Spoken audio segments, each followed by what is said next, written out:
going on, guys? Welcome to today's video. Now today's video is mainly geared towards competitive powerlifters and people that actually plan on competing, already do compete, and it's about trying to keep your training as sport specific as possible in the sense of with your equipment.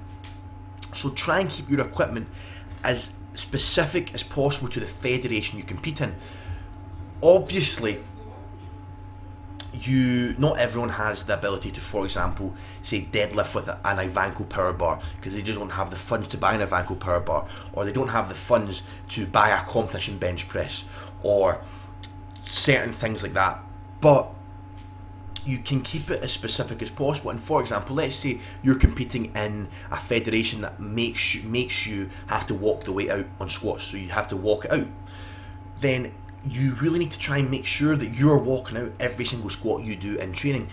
You're not going to be squatting on a monolift. You see a lot of people, like, they just squat on a monolift, they don't walk their weights out. By the time they get to competition, they're absolutely screwed because they all of a sudden weights they're doing for triples in training they can't even do for one, because the walkout absolutely destroys them. They can't get their feet placement right, they can't get their air in, and it just screws them up. And again, you even see people that say you on competition day you have to deadlift with a stiff bar, right, or a power bar that say is rated at something like 198,000 psi or 202,000 psi, I think it is in the IPF, and then you do all your training with a deadlift bar though that gives you an extreme amount of whip.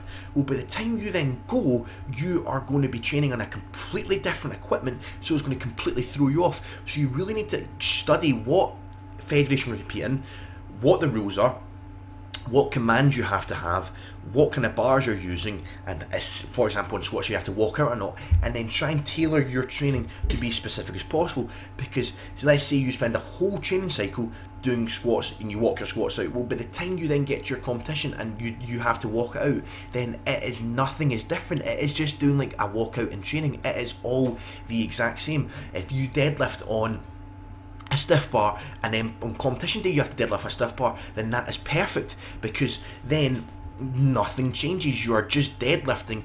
It's just like another training day. You have done it a million times before and you simply need to replicate it, and all your training numbers will correlate directly over onto your performance in a day. Nothing changes, and overall it will just allow you to perform a lot better. And the same goes with stuff like knee sleeves. You see a lot of people training with, say, large knee sleeves. They have a great training cycle, but then come competition day, they switch to medium knee sleeves because they think they're going to do better. But it's common sense. If you have a whole training cycle where you do really well, hit PRs and everything goes well, why change a goddamn thing?